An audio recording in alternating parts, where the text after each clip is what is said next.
Bullet లేవురా, గోళీలున్నాగా.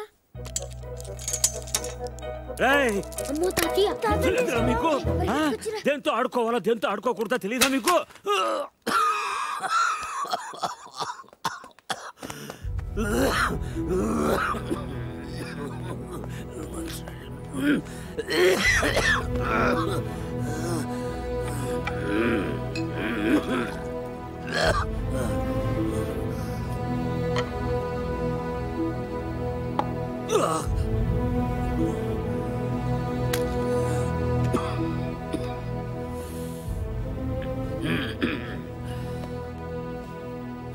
అది మీ నాన్నది. దాని గొట్టంలో ఏదైనా అడ్డం ఉంటే ఉండు వెనక్కి పేరుతుంది. ప్రతి వేసంకాలం వాడు కొల్లేరు దగ్గరికి వేటకెళ్ళేవాడు. పాలేరెవరో గన్ సరిగ్గా క్లీన్ చేయలేదనుకుంటా. గొట్టంలో చిన్న రాయి ఉండిపోయింది. ఎంతది, అదే వాళ్ళు ఆడుకునే ఆ కోళి అంతది. ఆ బాధతోనే ఏడాది తిరిగి లోపే మీ అమ్మ కూడా వెళ్ళిపోయింది.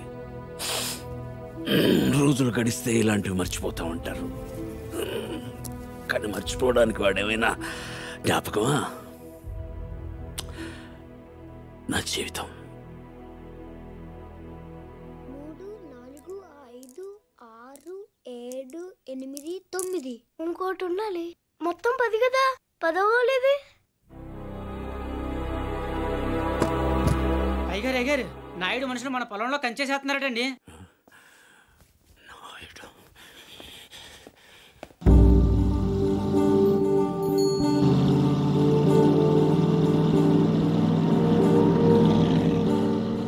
వాళ్ళెవరు? వాడు నాయుడని మన పక్క పొలం వాళ్ళదేనండి. బాగా లిటిగేషన్ మనిషి అండి. కాలం పక్కన ఉన్న మన 5 ఎకరాల ముక్క ఆడి పొలంలో కలిపేసుకోవాలని ఎప్పటి నుంచో చూస్తున్నాడండి. ఈసారి ఏకంగా కంచె వేసేసాడండి.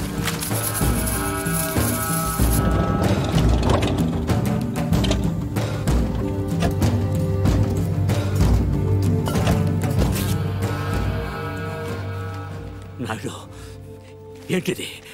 కంచె ఇంగ్లీష్లో ఫెన్సింగ్ అంటారని ఎంఆర్ఓ గారు ఇప్పుడే చెప్తున్నారు, మీరు వచ్చారు. తెలివిగా మాట్లాడొద్దు నాయుడు. చూసారా, అడిగిన దానికి సమాధానం చెప్తే తెలివితేటలు అంటారు, చెప్పకపోతే పొగరంటారు. మరి నన్ను ఏం చేయమంటారు? నా పొలంలో వేసిన ఈ కంచె తీసేసి నీ హద్దుల దగ్గర వేసుకో. ఎంఆర్ఓ గారు, ఈ 5 ఎకరాల మీద వీడి కన్నుందని మీకు తెలుసు. ఇలాంటి తప్పులు ఆపకపోయినా పర్లేదు, కానీ ఇలా దగ్గరుండి జరిపించడం మాత్రం మీకు గౌరవం అనిపించుకోదు. చూడండి మూర్తి గారు, ఈ 5 ఎకరాలు మీదని మీకు అనిపించింది అనుకోండి, కోర్టుకు వెళ్ళండి, అది సివిల్ కేసు అవుద్ది. ఇలా వచ్చి గొడవ చేశారనుకోండి, అది క్రిమినల్ కేసు అవుద్ది. ఛీ, నా ఇళ్ళ నీచుడితో మనకేంటని వదిలేశారనుకోండి, బోల్డ్ అంత టైం సేవ్ అవుద్ది. అదేండి సంగతి. అలా జరిగిందండి. కాబట్టి పొలం మీదే, పత్రాలు నాది. నాడు ఇప్పుడే వెళ్ళి పోలీసులు తీసుకొచ్చి నిన్ను అరెస్ట్ చేస్తాను.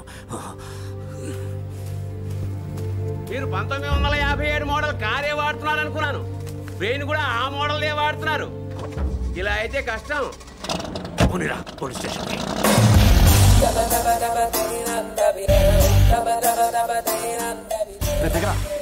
ఏంటి పర్దు, ఏమన్నా గొడవ? నాయుడు మన పొలంలో ఫెన్సింగ్ వేసాడు. తెలియకేసుంటాడు, తర్వాత ఏం చేద్దాంలే. వెళ్ళు సార్, చెప్పొస్తా. ఎందుకు? మాట్లాడడానికే కదరా ఎల్ని. ఇప్పుడు నాయుడుతో మాట్లాడటం నాకు ఇష్టం లేదురా. ఏ ఆడేమన్నా పెద్ద తోపా?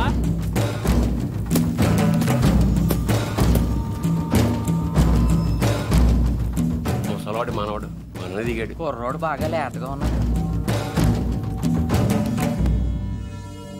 నాయుడు గారు, మీరు చేసేది తప్పు.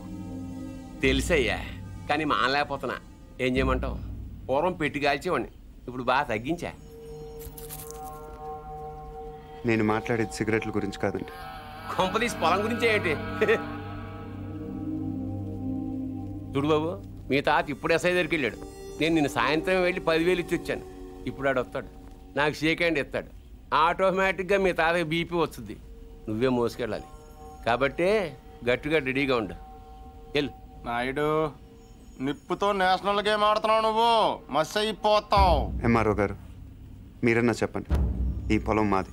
According to the given survey numbers, these paddy fields belong to Mr. Naidu, you know. అంటే ఈ విషయంలో మీరు ఏం చేయలేరా? ఏమీ చేయలేరా? అంటే కుర్రాడికి కొంచెం చాదస్తం ఎక్కువ. I see.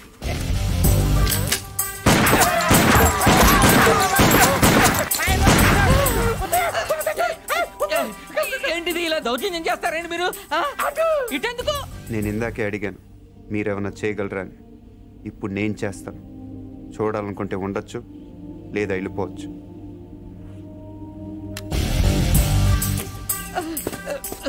ఇవి ఎంత ఇంపార్టెంట్ పేపర్లో తెలుసా? ఏంటి ఎక్కడో లేచిపోతున్నావు? నాయుడు గారు సాయంత్రం కలుస్తాను మీరుంటే. నువ్వు 10,000 ఇచ్చిన ఎస్ఐకి నేను ₹1,00,000 ఇస్తాను. ట్రాక్టర్ తిరగబడి చచ్చిపోయాను రాసేస్తాడు. పొలం కావాలో ప్రాణం కావాలో తేల్చుకో.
ఎందుకు వదిలేసేవారు అవన్నీ?